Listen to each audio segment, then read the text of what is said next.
Hello, my name is Dianne and I'm Alan's wife, and I'm going to tell you the story today of Esther. Now Esther was in the time when the Jews were exiled, so they were in the Persian Empire.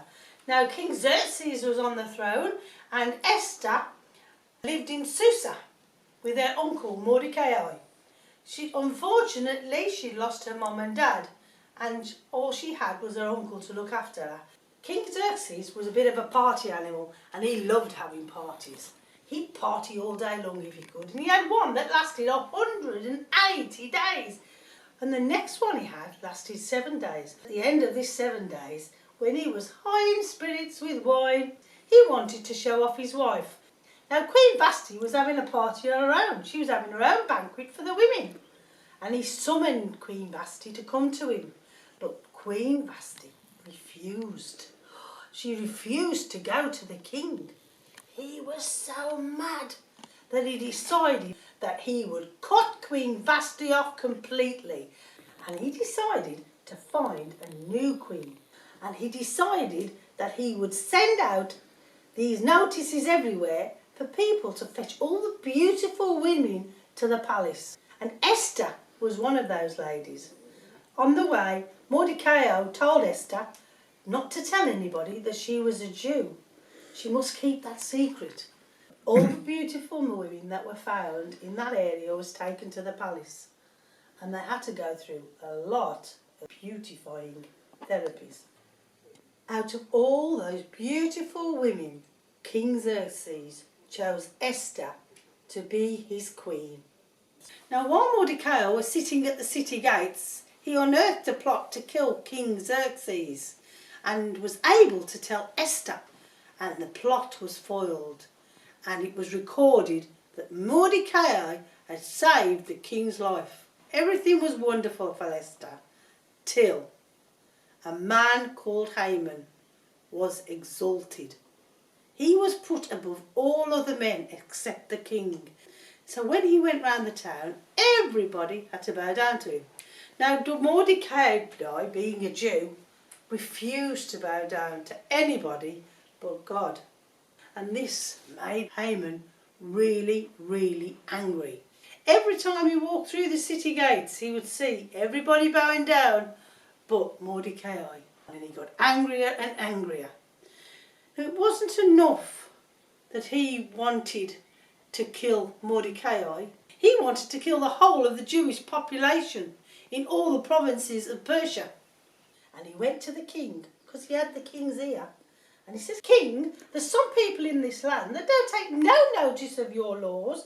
They don't listen to you. They don't care what you think and say. You shouldn't tolerate them.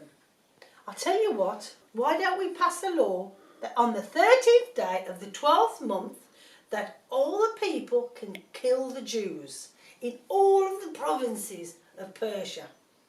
The king, really, I don't think he was that much bothered. And he says, okay, carry on. And he gave Haman his ring so he could seal the law and it would be put down and never be revoked. The law was passed and letters were sent to every city in Persia. So everybody knew that on a certain day they could kill all the Jews. Mordecai heard about this and he wailed and he wept. He tore his clothes and he went out into the streets wailing. And Esther heard about him. She tried to give him some new clothes, but he wouldn't have them. And he told Esther what had happened.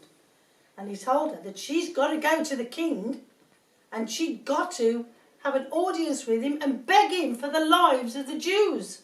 Esther knew that if she went to the king, it could mean death or life for her. Esther told Mordecai that she could die, because if anybody dared to go to the king without being summoned, it could be instant death for her. But Mordecai said to her, do not think that because you are in the king's house, you alone of all the Jews will escape. For if you remain silent at this time, relief and deliverance for the Jews will arise from another place. But you and your father's family will perish. And who knows but that you have come to your royal position for such a time as this. Esther agreed to go. But she told Mordecai to get all the Jewish people to fast and to pray for 3 whole days, and she did the same. After the 3 days of fasting and prayer, Esther approached the throne room, not knowing whether it would be life or death for her.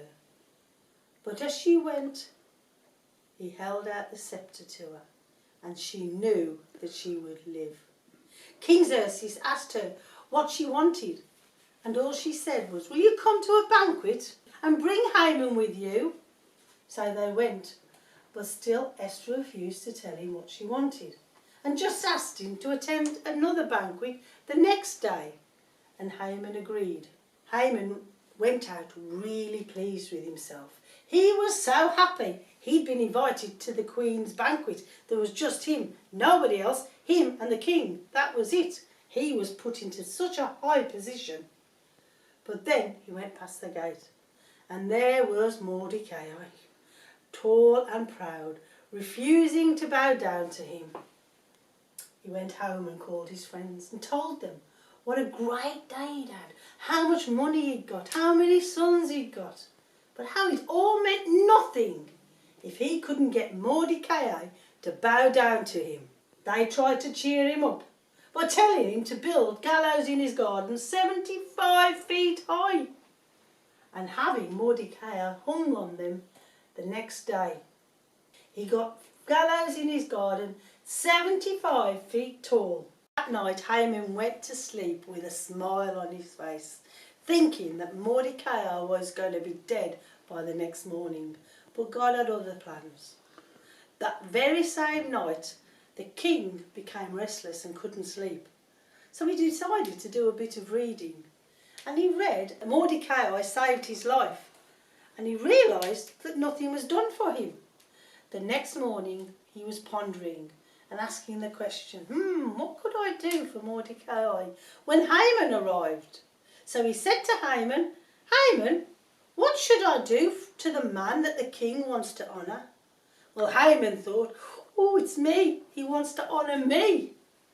So he says, "Put the king's robe on him. Put him on the king's horse with the king's crest and parade him round the town, shouting out, 'This is what happens to the man who the king wants to honour.'" The king agreed with Haman, and much to Haman's shock, horror and disbelief, the king told him to go and do it for Mordecai. So he had to put the robe on Mordecai on the king's horse with the king's crest, and then he had to lead him round the town shouting, "This is what happens to the man who the king wants to honour." Well, he couldn't believe what happened, and he went straight home and started complaining to his wife. But then some soldiers came because it was time for him to attend Esther's banquet.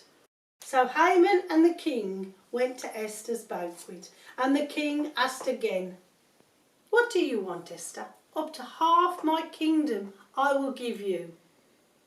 And Esther replied, "My life and my people's lives." The king was so angry. "Who is this person that dares to try to hurt my queen?" And Esther said, "This vile Haman."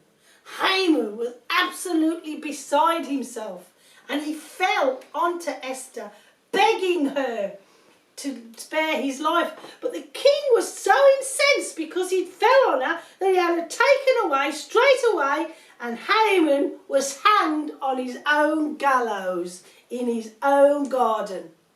After that time, the king got his ring back from Haman, and he gave it Mordecai. He gave Esther all of Haman's properties, and she put Mordecai in charge of them. But the law could not be revoked, and there was still this law that on the 13th day of the 12th month, all the Jews could be killed. What the king did, he did another law, and this law said that the Jewish people in Persia could gather together and defend themselves on this certain day. Now, people were so scared because they'd heard of what happened, they joined the Jewish people and they fought with them. So the Jews were saved. Ai became more and more powerful, and he was only second to the king. I love this story of Esther. It is so unique. Esther was so unique, but so are you. So are I. I'm so unique. Nobody else has been through what you've been through. Nobody else has had the training that you've had. And we're all unique in God's kingdom. And I often wonder, have we been put here for a time such as this? And as the song says, there's a work for Jesus only you can do. There's a work for Jesus only I can do. There's a work for Jesus only Alan can do. Thank you for listening.